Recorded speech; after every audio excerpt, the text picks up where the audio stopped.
ഓൺലൈനിൽ നിന്ന് വാങ്ങിയൊരു mirror sticker ആയിരുന്നു കേട്ടോ ഇത്. അത് നല്ല ഭംഗിയുണ്ടാവും അമ്മയെന്ന് അച്ഛമ്മ പറഞ്ഞിട്ടാണ് വാങ്ങിച്ചത്. പക്ഷെ ഓർഡർ ചെയ്തേക്കാനും വളരെ ചെറുതായിരുന്നു. അങ്ങനെ ഇവിടെ നമ്മൾ ഒട്ടിച്ചു കേട്ടോ. ഒട്ടിച്ചു കഴിഞ്ഞിട്ട് മുഖം നോക്കിയപ്പോൾ കാണണ്ടേ നിങ്ങൾക്ക്? ഇതുപോലെ ഇരിക്കുന്നുണ്ട് കേട്ടോ. ഇത് കണ്ട് ഞങ്ങൾ ഒരുപാട് ചിരിച്ചു. പക്ഷെ ഇത് വെറുതെ കയ്യിലുള്ള പൈസ പോയി. 100 സംതിങ് ആയിരുന്നു.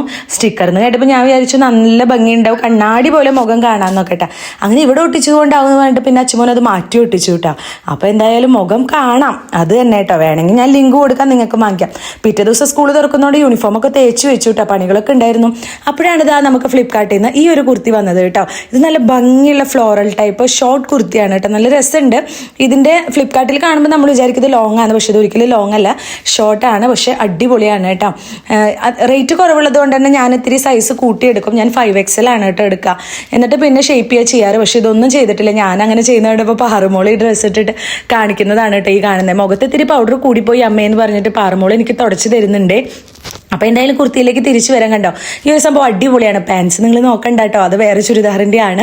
ഞാൻ ടോപ്പ് മാത്രമേ എടുത്തിട്ടുള്ളൂ. ഇത് നമുക്ക് റെഡോ പിങ്കോ യെല്ലോയോ ഏത് പാൻസ് വെച്ചിട്ട് നമുക്ക് പെയർ ചെയ്യാം കേട്ടോ. അങ്ങനെ ദേ പാറുമോളുടെ കുളിയൊക്കെ കഴിഞ്ഞപ്പോഴേക്കും ചെവി വേദന വന്നു തുടങ്ങി. അങ്ങനെ ചെവി വേദനയ്ക്കുള്ള മരുന്നൊക്കെ ഞാൻ ഒഴിച്ചു കൊടുത്തിട്ടുണ്ട് കേട്ടോ. അങ്ങനെ ദാ കുളിയൊക്കെ കഴിഞ്ഞ് ചന്ദനമൊക്കെ തൊട്ട് നമ്മൾ കടയിലേക്ക് പോവുകയാണ് കേട്ടോ. അപ്പോൾ പാറുമോൾക്കും ദേ ചന്ദനം വേണമെന്ന് പറഞ്ഞിട്ട് പാറുമോൾക്കും തൊട്ട് കൊടുത്തിട്ടുണ്ട്. അങ്ങനെ കടയിലെത്തി. അച്ഛമോന് പാറുമോൾ മുടി ചീകി കൊടുക്കുകയാണ് കേട്ടോ. മുടി വെട്ടി വന്നിട്ടുണ്ടായിരുന്നു അച്ഛമോൻ. അങ്ങനെ പാറുമോള് ചീകി കൊടുക്കുന്നതാണ് ഈ കാണുന്നത്. അങ്ങനെ പിന്നെ പാറു ഇവിടെ ഇരിക്കുമ്പോഴാണ് കേട്ടോ നമുക്ക് ഫ്ലിപ്കാർട്ടിൽ നിന്ന് വേറൊരു വാൾപേപ്പർ വന്നത്. പക്ഷെ ഇത് ആരും വാങ്ങിക്കരുത്. വളരെ ഷോർട്ടും നീളം ഒന്നും ഉണ്ടായിരുന്നില്ല കേട്ടോ അതിന്.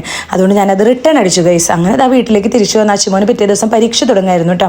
ആദ്യത്തെ എക്സാം തന്നെ ഇംഗ്ലീഷ് ആയതുകൊണ്ട് ഞാൻ കുറച്ച് പറഞ്ഞു കൊടുത്തു കേട്ടോ. കാരണം അവനിങ്ങനെ പറഞ്ഞു കൊടുക്കുമ്പോൾ പെട്ടെന്ന് സ്റ്റോറിയൊക്കെ കിട്ടും. അപ്പോൾ എല്ലാ ഷോർട്ട് സ്റ്റോറീസും അതുപോലെ എല്ലാ സംഭവങ്ങളും ഞാനൊന്ന് ഡീറ്റെയിൽ ആയി പറഞ്ഞു കൊടുത്തു. അപ്പോൾ അത് വേഗം കിട്ടും അമ്മയെന്ന് പറയൂട്ടോ അവൻ.